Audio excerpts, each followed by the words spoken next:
abantu bangi balina endowooza egamba nti ffenna tulina obulwadde bw'omutwe naye nga degree esalawo. Okay, so wano mu video ngenda kubasomesa biki byetukozesa nga abasawo ne tugamba nti omuntu alina obulwadde bw'omutwe era ebintu bina byokka. So obanga okyali wano omupya ku channel ngamba subscribe kubanga kimpa amaanyi okola video endala.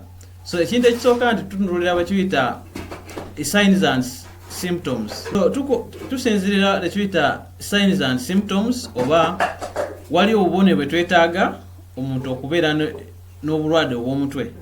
Okay, so tulina endwadde ez'omutwe nyingi naye kati bulwadde bulina obubonero bwabwo bwe tukozesa ne tugamba nti ono omuntu alina obulwadde bw'omutwe oba se talina bulwadde bwaki obw'omutwe. Katugambe omuntu alina obulwadde bwa depression nti twetaaga obubonero obutaano. Okay, ne tugamba nti ono omuntu alina obulwadde bwaki obw'okuyongobera oba depression. Ekisooka nti omuntu alina okuba nga talina nsanyu. Okay, omuntu alina okuba nga ebintu byayagala nga takyabyagala. Okay, omuntu nga takyalina appetite nga omuntu awulira tayagala kubeera ku nsi. Okay, obubonero bungi naye ffe twagalako obubonero butaano bwokka. So omuntu wabeera n'akabonero kamu n'agamba kaŋŋambe oli awulira amaloboozi oba ng'ayogera yeka, kitegeeza nti alina obulwadde bwaki obw'omutwe.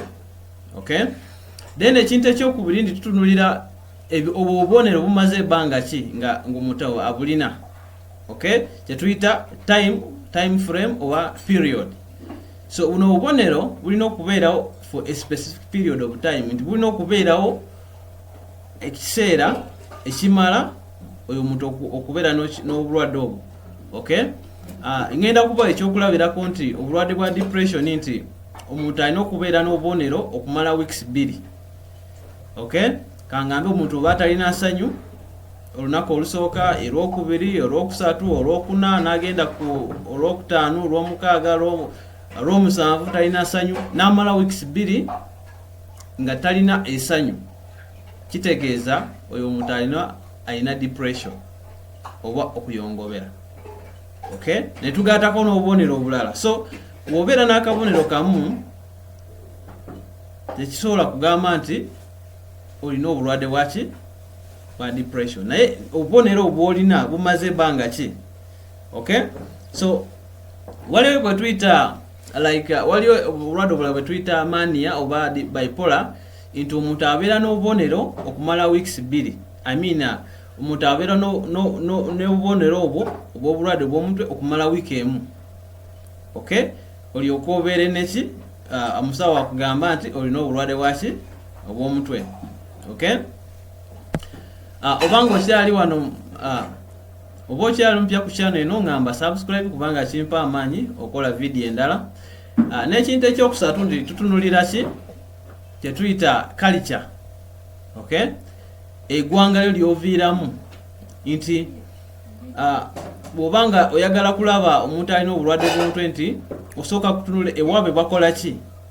Kubanga obulwadde bw'omutwe obusinga nti bantu bakola ebintu ebiri abnormal mu culture yaabwe, ebintu ebitakkirizibwa mu ggwanga lyabwe. Okay, so obanga omusawo ali kutunulira omuntu alina okutunulira ku bintu ebyo. Katugambe ekyokulabirako nti ogenze e Karamoja. Okay, nosanga abakaramoja nga batambula bwerere tebalina ngoye. Okay, tosobola kugamba nti omuntu balina balalu oba balina obuzibu bw'omutwe kubanga ewaabwe ekintu kiri nomo. Okay, kya bulijjo. Okay, naye bwe tusanga wane Kampala, ne tusanga wane Mbale, ne tusanga wane Iganga oba mu Busoga wano ng'otambula bwerere tolina ngoye, then oba okoze ekintu ekiri abnormal, ekintu ekitakikirizibwa mu kitundu kyo. Okay, then awo tujja kubeera nga ne question mark tugamba ono omuntu ayinza okuba nga alina obulwadde bwaki obulwadde bw'omutwe. Lwaki? Kubanga olikola ebintu ebitakkirizibwa mu ggwanga lyo oba mu kitundu kyo. Okay, then ekintu ekisembayo nti waliwo kye tuyita functionality nti bw'obeera n'obubonero buno waliwo engeri gye bukukoseeza. Okay, obukoseza oba like how have those signs affected you nti okubanga okola emirimu gyo. Okay, so oberanga oyogera otambula obanga tolina sanyu nti how has it affected your normal functioning in the society nti obanga olina family nti okya supportinga abemukwano gyo, okya supportinga abawakawo, okya supportinga abaana bo kusomero n'obasasula school fees oba nedda. Okay, obanga olengeri gye kikoseza nti toso kyasobola kuyamba be family yo, omukyalawo, abaana bo n'emirimu gy'obadde okola ng'omuntu nti ebeera bubonero bwaki, ebeera mental illness oba obulwadde bwaki bw'omutwe. Kubanga obeera n'obulwadde bw'omutwe nti bukukwata n'olema okubeerawo omugaso mu kitundu. Osanga oli ng'atambula oba ng'agenze mu kibuga, talina nsonga emutuute mu kibuga, n'atambula ekibuga kyonna n'akimalako, naye nga talina ensonga emutuute ki mu kibuga. Naye ng'omuntu omutuufu bw'agenda mu kibuga aba agamba ngenda kugula wano engoye, ngenda kukola kiri, male nkole ki, nkomewo waka. So naye obulwadde bw'omutwe bukukwata, ekisooka nti tobeera wa mugaso. Your functionality has been what? Affected. So tugambye nti ng'amaliriza nti ekisooka okugamba nti omuntu alina obulwadde bw'omutwe nti tutunulira signs and symptoms. Obubonero si kabonero kamu, naye bubonero bu tuyinza okwagala obubonero 5, obubonero 4. Okay, n'obubonero buno bumaze ebbanga ki. Okay, omuntu ow'okuyongobera ngambye nti alina okubonera n'obubonero 5 okumala weeks 2 ng'alina obubonero obwo. Okay, then tutunulira omuntu ava mu ggwanga ki. Okay, omuntu aba akola ebintu ebitakkirizibwa mu ggwanga lye oba mu kitundu kye. So mental illness oba omuntu akola ebintu ebiri abnormal mu kitundu kye.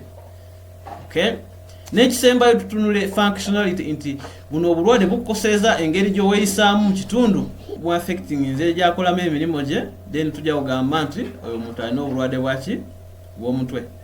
So kangambe kambalawe mu comment section yange oba wali ebibuzo bye mulina nganze omusawo musobola okumbuuza, oba wali omuntu yeetaaga obuyambi bwendi wano, era mwewala nnyo okulaba video yange, era ngamba nti oba okyali mpya channel yange ngamba subscribe kubanga kimpa amanyi okola video endala. Kambale mu video yange eddako. Mwebale.